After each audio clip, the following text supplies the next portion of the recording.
ముఖ్యమంత్రి criminal waste అన్నాక మేమందరం బాధపడ్డాం. ఎందుకు?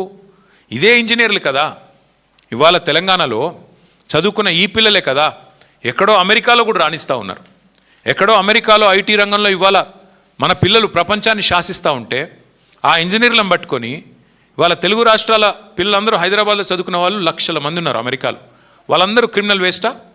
వాళ్ళు చదువుకున్న డిగ్రీలు నిష్ఫలమా? ఏది క్రిమినల్ వేస్టు? 89 కేసులు, అత్యధిక క్రిమినల్ కేసులున్న వ్యక్తిని ముఖ్యమంత్రి చేయడమే క్రిమినల్ వేస్ట్. అత్యధిక క్రిమినల్ కేసులున్న వ్యక్తిని ముఖ్యమంత్రి చేయడం కాంగ్రెస్ పార్టీ తీసుకున్న నిర్ణయం. That is criminal waste. అసలు క్రిమినల్ వేస్ట్ అంటే ఏంటి? రాహుల్ రేవంత్ కలిసి పంచిన గ్యారంటీ కార్డులు క్రిమినల్ వేస్ట్. రాహుల్ గాంధీ రేవంత్ రెడ్డి కలిసి ప్రకటించిన 13 డిక్లరేషన్లు, దట్ ఈస్ క్రిమినల్ వేస్ట్.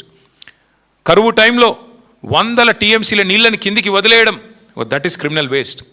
ప్రగతి భవన్ ఉండంగా రెండో Jubilee hills palace, body palace ఏదో కట్టాడు కదా 200 కోట్ల రూపాయలతో, దట్ ఈస్ క్రిమినల్ వేస్ట్. రాష్ట్రంలో గ్యారంటీలకు పైసలు లేవు, అమలు చేయడానికి డబ్బులు లేవు అంటూ బుకాయిస్తూ మరొక వైపు 200 కోట్లు ఖర్చు పెట్టి అందాల పోటీలు పెట్టడం, దట్ ఈస్ క్రిమినల్ వేస్ట్. అట్లాగే మెస్సీతో ఫుట్బాల్ మ్యాచ్ అని చెప్పి 100 కోట్లు తగలబెట్టడం, దట్ ఈస్ క్రిమినల్ వేస్ట్. కేవలం ఇవాళ బీఆర్ఎస్ నేతలను తిట్టడానికి, మా నాయకుడు కేసీఆర్ గారిని తిట్టడానికి మాత్రమే ప్రజల డబ్బుతో బహిరంగ సభలు పెట్టడం క్రిమినల్ వేస్ట్. అసలు రాష్ట్రానికి రేవంత్ రెడ్డి అనే ఒక సన్నాసిని ముఖ్యమంత్రి చేయడమే పెద్ద క్రిమినల్ వేస్ట్. ఇది వాస్తవం. ఇవన్నీ పక్కకు పెట్టి వాళ్ళ రాహుల్ గాంధీ గారు ఏదేదో మాట్లాడుతున్నాడు. నేను అడుగుతా ఉన్న, ఇంజనీర్లను ఇన్సల్ట్ చేసే అధికారం నీకు ఎక్కడిది? నీ జీవితంలో రేవంత్ రెడ్డి నాకు తెలిసి నకలు కొట్టుకే పాస్ అయిన కేసు ఇది. ఏం చదివిండో కూడా డౌటే నాకు. చదివిండా లేదా సప్లిమెంటరీ పరీక్ష పాస్ అయ్యిందా నాకైతే డౌటే.